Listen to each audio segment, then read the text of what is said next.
Hello guys, आप सभी का स्वागत है मेरे YouTube चैनल एनिमे वाईटी पर। आज मैं एक्सप्लेन करूंगा जुजुत्सु काइजन सीजन 3 के एपिसोड 3 को। तो बिना देरी के शुरू करते हैं आज का एपिसोड। एपिसोड 5 की शुरुआत मसासी यागा से होती है। यागा ने पैंडा को बनाया था, लेकिन ये कोई आम पैंडा नहीं था। पैंडा के अंदर कर्स्ड एनर्जी भरी हुई थी और यही बात इसे बहुत खतरनाक बना देती है। इसी वजह से हायर अप्स मसासी यागा को अरेस्ट कर लेते हैं।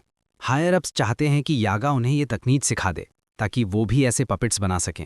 लेकिन यागा जानता है कि अगर ये तकनीक गलत हाथों में चली गई तो कर्स्ड एनर्जी वाले पपेट्स की पूरी सेना बनाई जा सकती है। इसीलिए यागा साफ मना कर देता है। यागा कहता है कि पैंडा वाला पपेट गलती से बन गया था और वो दोबारा ऐसा कभी नहीं करेगा। अगले सीन में हम एक घने जंगल के अंदर जाते हैं जहां हमें और भी पपेट्स दिखाई देते हैं। यागा ने बहुत सारे पपेट्स बनाए थे और उन्हें इस जंगल में छुपा कर रखा था। इन्हीं में से एक पपेट यागा से पूछता है, आज आपका मूड खराब क्यों है? यागा जवाब देता है कि मैं कल तुमसे मिलने नहीं आ पाऊंगा, लेकिन तुम लोग मेरे बिना भी रह सकते हो, क्योंकि इस जंगल का एक प्रोटेक्टर है और वो प्रोटेक्टर है टेंगेन। तुम्हारी माँ भी तुमसे जल्द ही मिलने आएगी। यागा सारे पपेट्स को बाय बाय कहता है और वहां से चला जाता है, जैसे उसे पहले से पता हो कि ये उसकी आखिरी मुलाकात है। दूसरी तरफ हम देखते हैं पैंडा को, जिसे हायर अप्स पकड़ लेते हैं, क्योंकि उन्हें पता है कि अगर पैंडा उनके पास होगा तो यागा खुद ब खुद उनके पास आएगा। लेकिन तभी आता है कुसाकाबे और पैंडा को आज़ाद कर देता है। वो कहता है, यागा ने मुझ पर एक एहसान किया था, आज मैं उसका कर्ज चुका रहा हूं। असल में कुसाकाबे की एक बहन थी जिसका बेटा इस दुनिया में नहीं रहा। उस सदमे में उसकी जिंदगी बिखर गई। तब यागा ने उसके लिए एक पपेट बनाया था जिसमें उसने उसके बेटे तकेरू की सारी इन्फॉर्मेशन डाल दी थी। वो पपेट बिल्कुल तकेरू की तरह बात करता था। जब कुसाकाबे की बहन ने उसे देखा तो तब उसकी जिंदगी में थोड़ी सी खुशी आई और उस पपेट को गले लगा लिया। लेकिन यागा ने साफ कहा, हम इसे अपने साथ नहीं ले जा सकते, वरना हायर अप्स को पता चल जाएगा। अब कुसाकाबे की बहन इस पपेट से मिलने इसी जंगल में आती है और कुसाकाबे यागा को दिल से थैंक्स कहता है। कहानी वापस प्रेजेंट में आती है। यागा के सामने एक मास्क पहना सॉर्सरर आता है। वो पूछता है, कहाँ जा रहे हो? यागा जवाब देता है, अपने बेटे पैंडा से मिलने। तभी वो सॉर्सरर कहता है, हायर अप्स ने तुम्हें मौत की सज़ा सुनाई है, अगर बचना है तो ऑटोमेटिक पपेट्स बनाने का तरीका बता दो। यागा गुस्से में कहता है, गोजो क्या गया, तुम लोगों की हिम्मत बहुत बढ़ गई है, और वो लड़ने के लिए तैयार हो जाता है। तभी गिटार की आवाज़ आती है और सामने होता है गाकू कांजी। तीनों के बीच ज़बरदस्त लड़ाई होती है और यागा बुरी तरह घायल हो जाता है। गाकू कांजी दूसरे सॉर्सरर को जाने को कहता है और फिर यागा खुद ही ऑटोमेटिक पपेट बनाने का राज गाकू कांजी को बता देता है। वो कहता है, 3 सोल्स की जानकारी लेकर उन्हें एक कोर में डालना होता है। 3 महीने बाद एक ऑटोमेटिक पपेट बन जाता है। गाकू कांजी यागा से पूछता है, तुम ये पहले भी तो बता सकते थे ना, पहले बता देते तो ऐसे मरते नहीं। लेकिन फिर यागा कहता है, ये मैं तुम्हें कर्ज के तौर पर दे रहा हूं।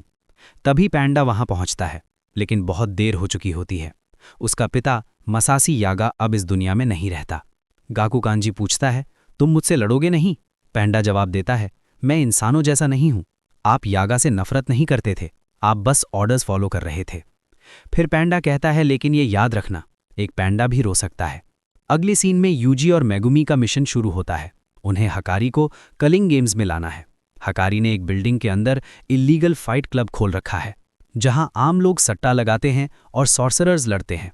हकारी हायर अप्स से लड़ चुका है और इसी वजह से उसे सस्पेंड कर दिया गया था। यूजी पूछता है कि वो हमारी मदद करेगा भी।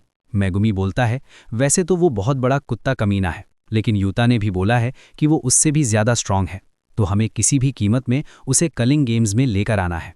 तो वो लोग अब बिल्डिंग की तरफ आगे बढ़ते हैं और अपने कपड़े चेंज कर लेते हैं, क्योंकि अगर हकारी को पता लग गया कि वो लोग जुजुत्सु हाई से आए हैं तो वो लोग कभी हकारी से नहीं मिल पाएंगे। एंट्रेंस पर उन्हें बॉडीगार्ड्स मिलते हैं जो बोलते हैं, ये बच्चों के घूमने की जगह नहीं है, यहाँ से चले जाओ। मेगुमी बोलता है कि हम फाइट क्लब के लिए आए हैं। फाइट क्लब का पहला रूल ये है कि इसके बारे किसी को नहीं बताते। तो बताओ, तुम्हें इसके बारे किसने बताया? मेगुमी बोलता है कि मुझे जिस फाइटर ने बताया था मैं उसे मार चुका हूँ और अब मैं खुद उस फाइटर की जगह लड़ने आया हूँ। उसके बाद बॉस का कॉल आता है और वो बोलता है कि बॉस मान गए हैं, लेकिन फाइट में हिस्सा मेगुमी नहीं बल्कि यूजी लेगा। मेगुमी समझ जाता है कि इनका बॉस हकारी है और उसने सीसीटीवी फुटेज में इन्हें देख लिया होगा। अब यूजी का काम है अंदर सबको इम्प्रेस करना और इम्प्रेस करके किसी तरह हकारी से मिलना। वहीं मेगुमी बाहर से अंदर घुसने की कोशिश करेगा। अगर वो पकड़े गए तो उन्हें सारे गार्ड्स को पीटकर हकारी तक जाना होगा। अगली सीन में गार्ड उसे बताता है कि फाइट के 2 रूल्स हैं। पहला कि फाइट करने वाले फाइट छोड़कर भाग नहीं सकते, उन्हें कर्स टेक्निक का इस्तेमाल नहीं करना है क्योंकि आम लोग कर्स टेक्निक को नहीं देख सकते, तो उनके लिए मैच बोरिंग हो जाएगा। यूजी फाइटिंग एरिया में जाता है जहां काफ़ी सारे लोग थे और ये देख यूजी खुश हो जाता है कि उसका अपोनेंट पैंडा है और वो दोनों अंदर ही अंदर हंस रहे होते हैं।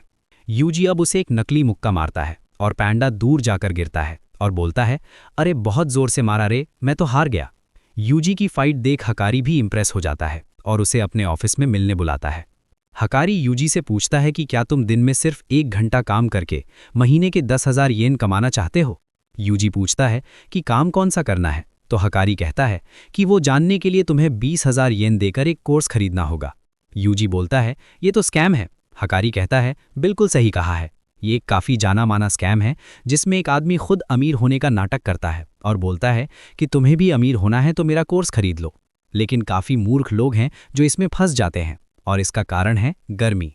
सबके अंदर गर्मी होती है अमीर बनकर अपनी ज़िंदगी बदलने की, इसके बिना तो लोग प्यार भी नहीं कर सकते। और हकारी को गर्मी बहुत पसंद है और गर्मी का मतलब है गैम्बलिंग। दुनिया का हर आदमी जुआ खेलता है और वही लोग इसे बुरा बताते हैं जिन्हें हारने से डर लगता है। हकारी के लिए जुआ ही जिंदगी है और वो अपने फाइट क्लब को पूरे देश में फेमस करना चाहता है ताकि सब लोगों की गर्मी उसके कंट्रोल में हो। कर्स्ड स्पिरिट्स के बारे में अब आम जनता को भी पता चल गया है और जुजुत्सु सॉर्सरर्स की बैंड बजी पड़ी है। यही सबसे अच्छा मौका है अपना बिजनेस बढ़ाने का और वो यूजी को भी इसका हिस्सा बनाना चाहता है। तभी हकारी को किसी का कॉल आने लगता है। हकारी अब यूजी से पूछता है कि कुछ ठंडा पीरोगे, तो यूजी बोलता है कि कुछ भी चलेगा, बस दारू नहीं। हकारी बोलता है, तुम्हें पता है सातोरू गोजो भी दारू नहीं पीता। अब यूजी कहता है कि ये सातोरू गोजो कौन है, कभी उसके बारे सुना नहीं।